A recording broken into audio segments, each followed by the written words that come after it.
Ano ba yung dala mo? Bakit parang ang bigat? Ano ba yan?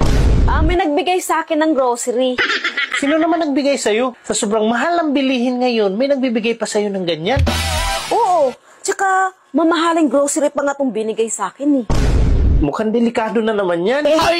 Baka may gusto yung nagbigay sa'yo niyan. Tsaka pagkatapos niya binigay ang grocery, kinispan niya nga ako eh. Ignorante ka talaga. Hindi kiss ang tawag doon, biso-biso yun. Hindi biso-biso yun. Sa ilong pa nga siya nag-kiss eh. Sa sobrang gigil niya, hinila-hila pa nga niya ilong ko eh. Ay, paano mahila-hila yung ilong mo? Eh, halos hindi nga mahawakan yan. Dahil hindi naman matangos yan eh. Sabi niya matangos daw. Tsaka bibig pinanghila niya, hindi kamay. Gigil pa nga eh. Yayabang ka na naman sa ilong mo. Kailanman hindi nababanat yung ilong, hindi nahihila. O sige, para malaman natin na pahawak ako sa ilong mo. Hindi yung ilong na yan. Hindi yan. Ay kung hindi yan, ano palang ilong na tinutukoy mo na nababanat? Yung ilong, sa baba.